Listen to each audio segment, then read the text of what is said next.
안녕하세요. 66세 된 박순자입니다. 요즘 며느리와의 일로 마음이 참 복잡합니다. 아니, 복잡했었다고 해야겠네요. 지금은 많이 좋아졌거든요. 제가 37년간 간병사 일을 했다고 말씀드리면 다들 놀라세요. 그것도 대학병원에서 말이에요. 어려서부터 아픈 사람 돌보는 걸 좋아했는데 결혼하고 나서 본격적으로 간병사 일을 시작했습니다.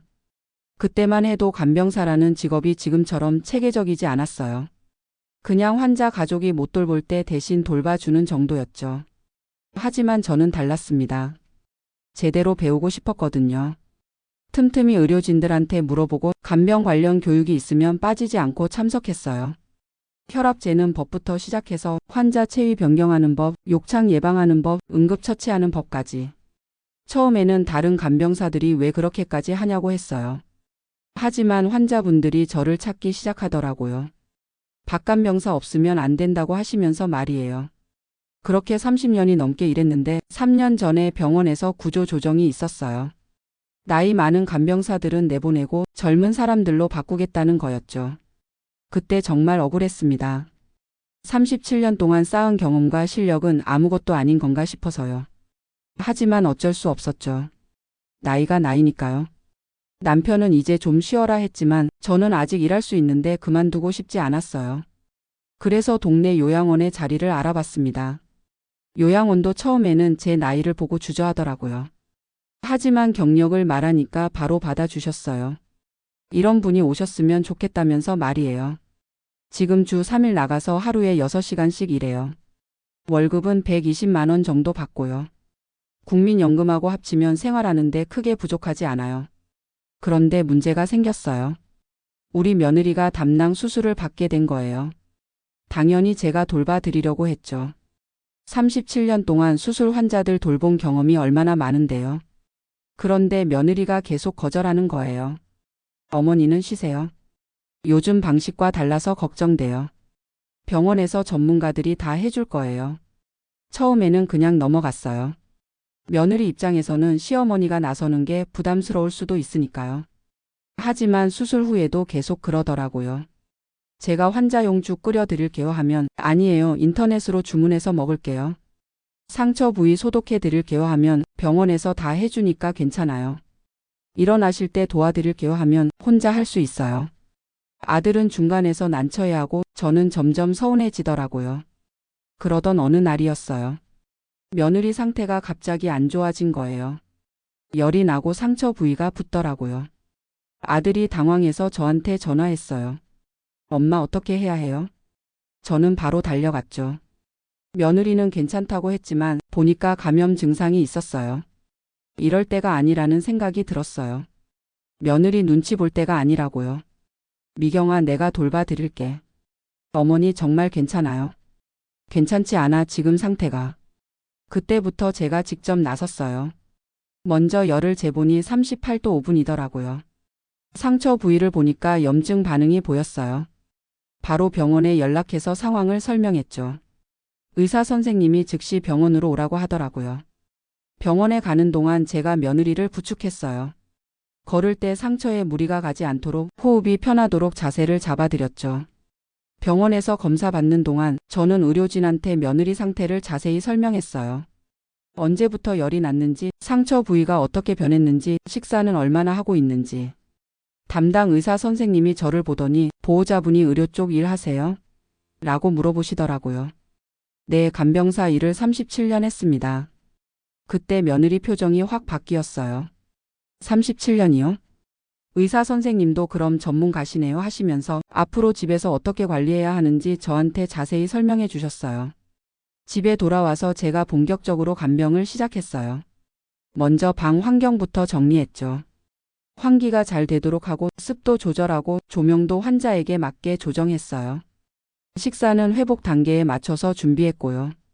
수술 후 첫 주에는 미음부터 시작해서 점차 죽 밥으로 넘어가는 식으로요. 상처 관리도 병원에서 배운 대로 정확히 했어요. 소독할 때 방향, 거즈대는 방법, 테이프 붙이는 법까지 모든 게 다르더라고요. 며느리가 어머니 이렇게까지 하실 필요 없어요 했는데 아니야, 이게 맞는 방법이야 하면서 계속했어요.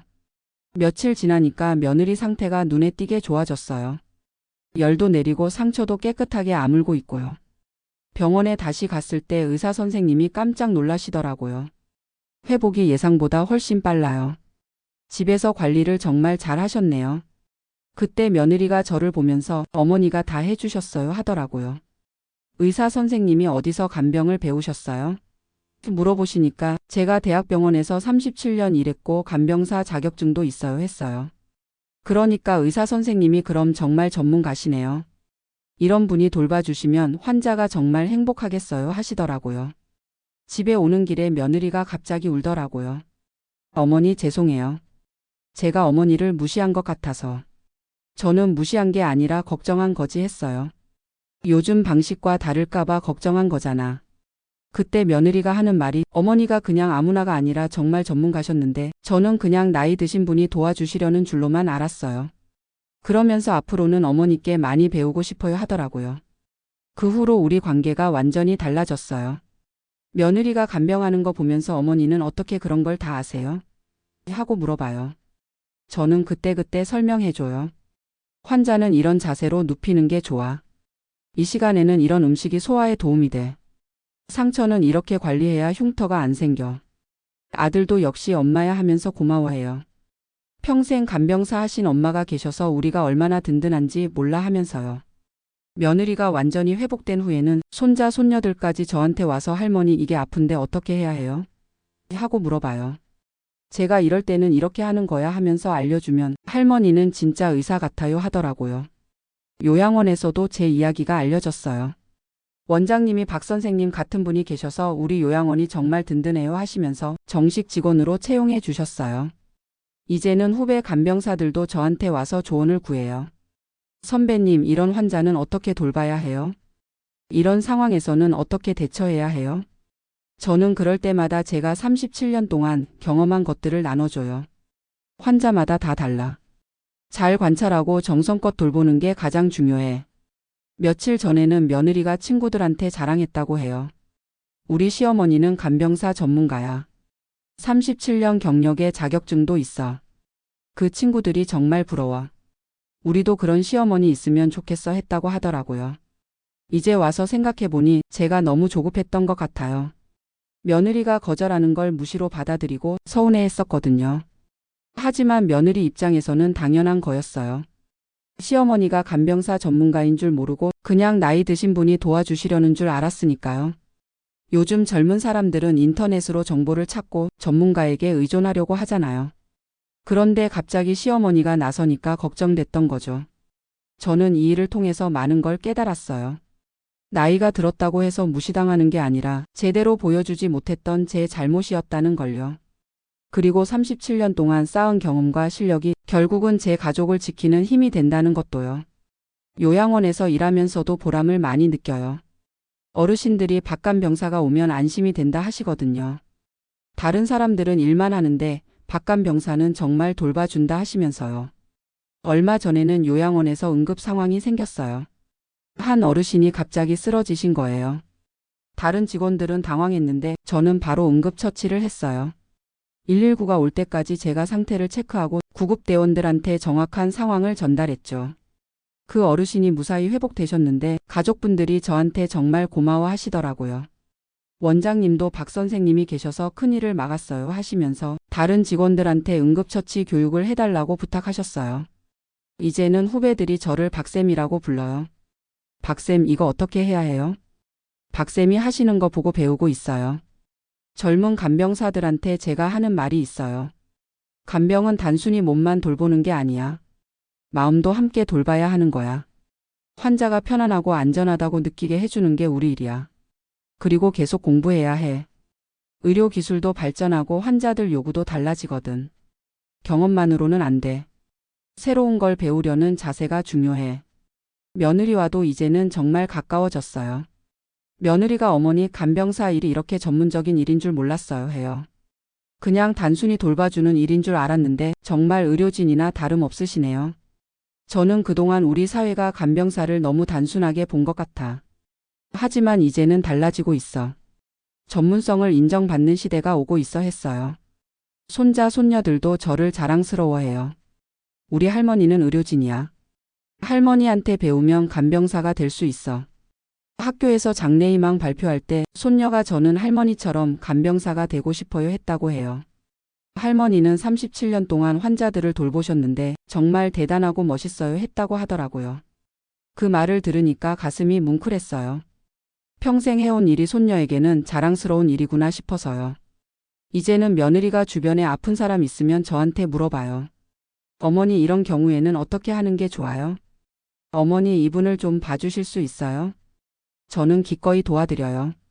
제가 37년 동안 배운 걸 나누는 게 기쁘거든요. 요양원에서도 제 역할이 점점 커지고 있어요. 새로 오는 간병사들 교육도 맡고 가족들 상담도 해드리고요. 며칠 전에는 다른 요양원에서 저를 스카우트 하려고 했어요. 박 선생님 같은 분이 오시면 우리 요양원 수준이 한 단계 올라갈 것 같아요 하면서요. 하지만 저는 지금 요양원이 좋아요. 저를 인정해주고 제 경험을 활용할 수 있게 해주거든요. 나이가 들어서도 이렇게 일할 수 있다는 게 감사해요. 건강하게 누군가를 도울 수 있다는 게 정말 행복하고요. 며느리가 요즘 자주 하는 말이 있어요. 어머니 덕분에 간병사라는 직업을 새롭게 보게 됐어요. 정말 전문적이고 중요한 일이네요. 그리고 어머니처럼 평생 한 가지 일을 전문적으로 하신 분을 보니 저도 뭔가 배우게 돼요 하더라고요. 이제는 며느리가 제 일을 자랑스러워해요. 우리 어머니는 간병사 전문가세요. 37년 경력에 정말 실력이 대단하세요 하면서요. 요양원 동료들도 박 선생님은 정말 다르세요 해요. 경험도 많으시고 실력도 뛰어나시고 환자들도 박 선생님만 찾아요 하면서요. 저는 이렇게 말해요. 나이가 들었다고 무시당할 필요 없어. 우리에게는 젊은 사람들이 갖지 못한 경험이 있어. 그 경험을 자신 있게 보여주면 돼. 그리고 하지만 거기서 멈추면 안 돼. 계속 배우고 발전해야 해. 그래야 진짜 전문가가 되는 거야. 며느리와의 갈등도 결국은 소통 부족 때문이었어요. 서로의 입장을 이해하지 못했던 거죠. 하지만 이제는 정말 가족이 된 기분이에요. 얼마 전에 며느리가 어머니 정말 죄송했어요 했는데 저는 괜찮아. 오히려 고마워. 덕분에 내 가치를 다시 확인했어 했어요. 이제 우리 집은 정말 화목해요. 가족들이 서로를 인정하고 존중하거든요. 아들도 엄마 아빠 덕분에 우리 가족이 더 단단해진 것 같아 해요. 요양원에서도 제가 하는 일이 점점 늘어나고 있어요. 간병뿐만 아니라 상담도 하고 가족들 교육도 해드리고요. 며칠 전에는 지역 보건소에서 연락이 왔어요. 지역 주민들을 대상으로 간병 교육을 해달라 하더라고요. 고령화 사회가 되면서 집에서 간병해야 하는 가족들이 늘어났는데 전문적인 교육이 필요하다는 거였어요. 저는 기꺼이 수락했어요. 제가 평생 쌓은 경험을 더 많은 사람들과 나누고 싶거든요. 첫 번째 교육을 했을 때 참석자들이 정말 유용했어요. 몰랐던 걸 많이 배웠어요 하더라고요. 이런 교육이 더 많아졌으면 좋겠어요 하면서요. 그때 정말 뿌듯했어요. 제가 37년 동안 해온 일이 이렇게 사회에 도움이 될 수 있구나 싶어서요. 이제 제가 하고 싶은 일이 생겼어요. 간병사들의 지위 향상을 위해 뭔가 하고 싶어요. 간병사도 전문직이라는 인식을 확산시키고 싶고요. 며느리가 어머니 책 한 권 써보세요 해요. 37년 간병 경험담을 정리하면 많은 사람들에게 도움이 될 것 같아요. 생각해보니 정말 그럴 것 같아요. 제가 경험한 것들, 실패했던 것들, 성공했던 것들, 배웠던 것들을 정리하면 간병사를 꿈꾸는 사람들에게 도움이 될 것 같아요. 요양원 원장님도 박 선생님 경험담을 정리해서 교육 자료로 만들어보자 하시더라고요. 신입 간병사들 교육할 때 활용하면 좋을 것 같아요 하시면서요. 지금 제 나이 66세인데 아직도 할 일이 이렇게 많다는 게 신기해요. 나이가 든다고 끝나는 게 아니라 새로운 시작일 수도 있구나 싶어요. 가족들도 저를 더 자랑스러워해요. 손자, 손녀들이 친구들한테 우리 할머니는 간병사 선생님이야 하고 자랑한다고 해요. 며느리도 이제는 제가 요양원 갈 때마다 어머니 오늘도 고생 많으세요 하면서 격려해줘요. 어머니가 하시는 일이 정말 중요한 일이라는 걸 이제 알겠어요 하면서요. 제가 이 나이에 이런 인정을 받을 줄 몰랐어요. 평생 그냥 묵묵히 해온 일인데 이제 와서 이렇게 빛을 보는구나 싶어요. 젊은 간병사들도 저를 많이 따라줘요. 박쌤 같은 간병사가 되고 싶어요. 박쌤 보면서 간병사라는 직업에 자부심을 갖게 됐어요. 그럴 때마다 제가 하는 말이 있어요. 간병사는 단순한 일이 아니야. 환자의 생명과 직결된 중요한 일이야. 자부심을 갖고 전문성을 키워나가자. 이제 제 꿈이 생겼어요. 건강한 동안 계속 간병사 일을 하고 후배들 교육도 하고 간병사의 지위 향상을 위해 노력하는 거예요. 며느리가 어머니는 정말 멋있어요 해요. 나이가 들어도 꿈이 있고 목표가 있으시니까요. 저는 이렇게 답해요. 나이는 숫자일 뿐이야. 중요한 건 마음이고 의지야. 무엇보다 내가 누군가에게 도움이 될 수 있다는 게 행복해. 37년 간병사 생활을 돌아보면 힘들었던 때도 많았지만 보람된 순간들이 더 많았어요. 환자분들이 회복되는 모습을 볼 때, 가족들이 고마워할 때 그런 순간들이 저를 계속 일하게 만들었어요.